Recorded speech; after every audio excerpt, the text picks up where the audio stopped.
Dear students, আজি তোমালোকৰ কাৰণে মই গ্ৰুপ এৰ ইউনিট 2 দ্বিমেৰু বিভাজনৰ পৰিসমাপ্তি নামৰ পাঠটোৰ কেইটামান দৰকাৰী প্ৰশ্ন লৈ আহিছোঁ। নিশ্চয় তোমালোকে বুজি পাবা। কুৱেশ্যন নম্বৰ 1, ছোভিয়েট ইউনিয়নৰ খণ্ডিতকৰণৰ ফলাফল সম্পৰ্কে আলোচনা কৰা।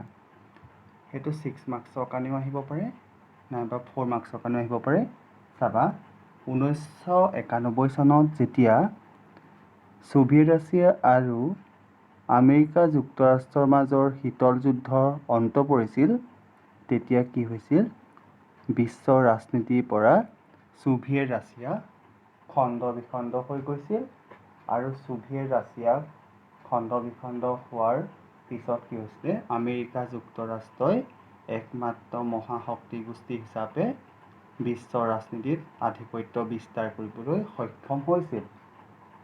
ছোভিয়েট নেতৃত্বাধীন দ্বিতীয় বিশ্বৰ পতনে বিশ্ব ৰাজনীতিত সুদূৰ প্ৰসাৰী প্ৰভাৱ পেলাইছিল।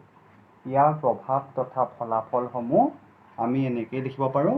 1 নম্বৰ, শীতল যুদ্ধই সৃষ্টি কৰা উত্তেজনা ছোভিয়েট ইউনিয়নৰ পতনৰ লগে লগে নাইকিয়া হৈছিল। দুয়োটা শক্তিগোষ্ঠী আমেৰিকা যুক্তৰাষ্ট্ৰ আৰু ছোভিয়েট ৰাছিয়াৰ মাজত থকা আদৰ্শগত সংঘাতৰো অন্ত পৰিছিল। 2 নম্বৰ পইণ্ট, শীতল যুদ্ধৰ সময়ত সৃষ্টি হোৱা মিলিটেৰী এলায়েন্স, যাক আমি সামৰিক জোঁট বুলি কওঁ, আৰু অস্ত্ৰ শস্ত্ৰৰ প্ৰতিযোগিতা দ্বিতীয় বিশ্বৰ পতনৰ লগে লগে নাইকিয়া হৈছিল আৰু যিটোৱে কি কৰিছিল? বিশ্বত শান্তিৰ নতুন বাৰ্তা কঢ়িয়াই আনিছিল।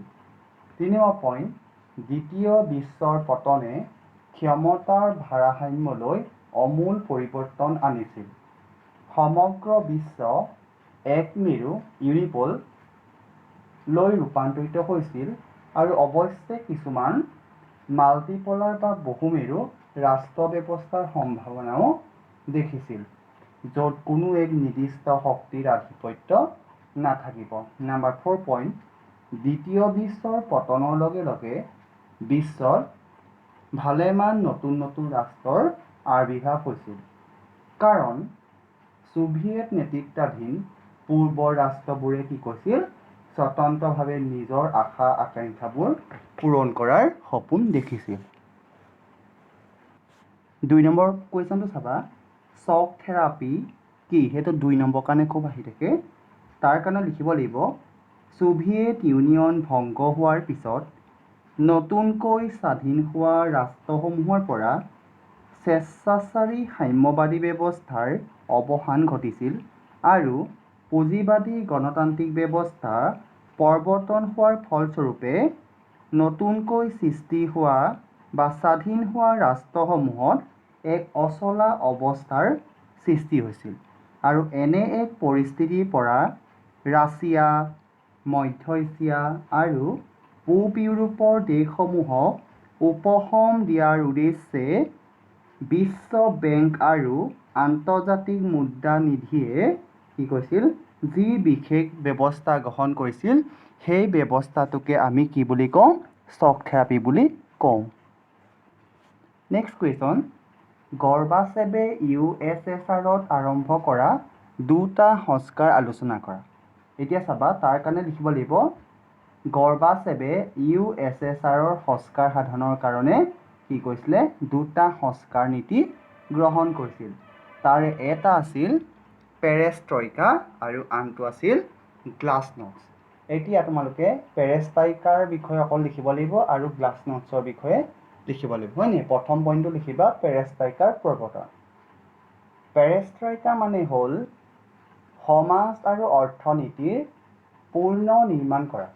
হ'ল এই ব্যৱস্থাৰ দ্বাৰা ৰুছ সমাজখনক আগতে হৈ থকা স্থবিৰতাৰ পৰা উদ্ধাৰ কৰি সমাজবাদী সমাজলৈ পৰিৱৰ্তন কৰিব পৰা যাব বুলি ভবা হৈছিল। হ'ল 2 নম্বৰ পইণ্টটো চাবা, গ্লাছনষ্টৰ প্ৰৱৰ্তন। গ্লাছনষ্ট মানে হ'ল ব্যাপক স্বচ্ছতা আৰু এই নীতিৰ জৰিয়তে গৰ্বাচেৱে ভাবিছিল কি?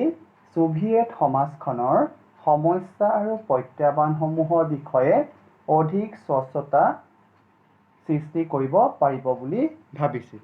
হ'ল নেক্সট খুব দৰকাৰী প্ৰশ্ন এইটো আহি থাকে, গৰ্বাচেৱৰ সংস্কাৰ নীতি কিয় ব্যৰ্থ হৈছিল? এইটো 4 মাৰ্কছৰ কাৰণে আহে। উত্তৰটো লিখিব লাগিব, গৰ্বাচেৱৰ সংস্কাৰ নীতিৰ ব্যৰ্থতাৰ ভালেমান কাৰণ আছিল, যদিও 4টা কাৰণ তলত লিখিব পাৰিম। 1 নম্বৰ পইণ্টটো চাবা, ছোভিয়েট ৰাছিয়াৰ ৰাজনৈতিক, অৰ্থনৈতিক আৰু সামাজিক ব্যৱস্থা আমোলাতান্ত্ৰিক আছিল। সেইবাবে কি হৈছিল? জনসাধাৰণ অসন্তুষ্ট হৈছিল। 2 নম্বৰ পইণ্টটো চাবা, গণতান্ত্ৰিক সুবিধা আৰু মতামত প্ৰকাশৰ স্বাধীনতাৰ অভাৱ ঘটিছিল। ক'ত ঘটিছিল? গৰ্বাচেৱৰ পেৰেষ্ট্ৰাইকা আৰু গ্লাছনষ্ট এই 2টা নীতিত। 3 নম্বৰ পইণ্টটো চাবা, ব্যক্তিৰ ব্যক্তিগত পচন্দ আৰু স্বাধীনতাৰ গুৰুত্ব প্ৰদান কৰা হোৱা নাছিল। ক'ত হোৱা নাছিল বুলি ক'ব লাগিব? গৰ্বাচেৱৰ পেৰেষ্ট্ৰাইকা আৰু গ্লাছনষ্ট এই 2টা নীতিত। 4 নম্বৰ, দুৰ্নীতি আৰু স্বেচ্ছাচাৰিতা দেখা পোৱা গৈছিল। ক'ত দেখা পোৱা গৈছিল? গৰ্বাচেৱৰ পেৰেষ্ট্ৰাইকা আৰু গ্লাছনষ্ট এই 2 সংস্কাৰ নীতিত। এই ইউনিটৰ এটা লং কুৱেশ্যন খুব আহি থাকে, শীতল যুদ্ধৰ সময়ত ভাৰতবৰ্ষ আৰু ছোভিয়েট ইউনিয়নৰ মাজৰ সম্পৰ্ক আলোচনা কৰ। এইটো খুব দৰকাৰী দেই। তাৰ কাৰণে তোমালোকে চাবা, শীতল যুদ্ধৰ সময়ত ভাৰতবৰ্ষ আৰু ছোভিয়েট ইউনিয়নৰ মাজত ঘনিষ্ঠ সম্পৰ্ক গঢ়ি উঠিছিল, যিটোৱে বহুতকে ভাবিবলৈ বাধ্য কৰিছিল যে ভাৰতবৰ্ষ ছোভিয়েট শক্তিগোষ্ঠীত অন্তৰ্ভুক্ত হ'ব। তাৰপিছত চাবা, ভাৰতবৰ্ষ আৰু ছোভিয়েট ইউনিয়নৰ মাজৰ সম্পৰ্ক আমি কেইটামান দিশৰ পৰা অনুধাৱন কৰিব পাৰোঁ। সেই দিশকেইটা হ'ল, 1 নম্বৰ অৰ্থনীতি। তাত লিখিব লাগিব, ছোভিয়েট ইউনিয়নে ভাৰতৰ ৰাজহুৱা খণ্ডৰ উদ্যোগসমূহলৈ বিত্তীয় সাহায্য আগবঢ়াইছিল, যিটো খুবেই জৰুৰী আছিল। তদুপৰি ভাৰতীয় মুদ্ৰা বাণিজ্যিক লেনদেনৰ ক্ষেত্ৰতো ছোভিয়েট ৰাছিয়াই অংশগ্ৰহণ কৰিছিল। 2 নম্বৰ পইণ্ট, ৰাজনৈতিক। তাত লিখিব লাগিব, ছোভিয়েট ৰাষ্ট্ৰসংঘত বা ছোভিয়েট ৰাছিয়াই ৰাষ্ট্ৰসংঘত কাশ্মীৰৰ বিষয়ত কি কৰিছিল? ভাৰতৰ পক্ষতহে মাত মাতিছিল। তদুপৰি 1971 চনত সংঘটিত হোৱা ভাৰত-পাকিস্তান যুদ্ধত ছোভিয়েট ৰাছিয়াই ভাৰতকহে সমৰ্থন কৰিছিল। ইয়াৰ পৰা কি পাব পাৰোঁ আমি? ভাৰতবৰ্ষ আৰু ছোভিয়েট ৰাছিয়াৰ মাজৰ সম্পৰ্ক ভাল হৈছিল বুলি আমি ক'ব পাৰোঁ। 3 নম্বৰ পইণ্ট, সামৰিক। তাত চাবা, সামৰিক প্ৰযুক্তিও ভাৰতবৰ্ষই ছোভিয়েট ৰাছিয়াৰ পৰা লাভ কৰিছিল। যুটীয়াভাৱে সামৰিক সা-সৰঞ্জাম প্ৰস্তুতৰ বাবে ছোভিয়েট ৰাছিয়াই ভাৰতৰ সৈতে কেইবাখনো চুক্তিত স্বাক্ষৰ কৰিছিল, যাৰ পৰাই দুয়োখন ৰাষ্ট্ৰৰ মাজৰ সম্পৰ্কৰ এনাজৰীডাল বৃদ্ধি পাব বুলি অনুধাৱন কৰিব পাৰি। 4 নম্বৰ পইণ্টটো চাবা, সাংস্কৃতিক। তাত আমি লিখিব লাগিব, হিন্দী বোলছবি আৰু অভিনেতা অভিনেত্ৰী ছোভিয়েট ৰাছিয়াত জনপ্ৰিয় আছিল। হ'ল তদুপৰি বহুকেইজন ভাৰতীয় লিখক আৰু শিল্পীয়েও ছোভিয়েট ইউনিয়ন ভ্ৰমণ কৰি ভাৰতবৰ্ষ আৰু ছোভিয়েট ইউনিয়নৰ মাজৰ সম্পৰ্কৰ এনাজৰীডাল মজবুত কৰিবলৈ যত্ন কৰিছিল। গতিকে আমি ক'ব পাৰোঁ যে শীতল যুদ্ধৰ সময়ত ভাৰতবৰ্ষ আৰু ছোভিয়েট ইউনিয়নৰ মাজত যি ঘনিষ্ঠ সম্পৰ্ক আছিল, বৰ্তমানেও সেই সম্পৰ্ক আমি দেখিবলৈ পাইছোঁ। যদি তোমালোকে এই প্ৰশ্নৰ উত্তৰকেইটা বুজি পাইছা, তেতিয়াহ'লে মোৰ এই চেনেলটো লাইক কৰিবা, শ্বেয়াৰ কৰিবা আৰু ছাবস্ক্ৰাইব কৰিবা। ধন্যবাদ।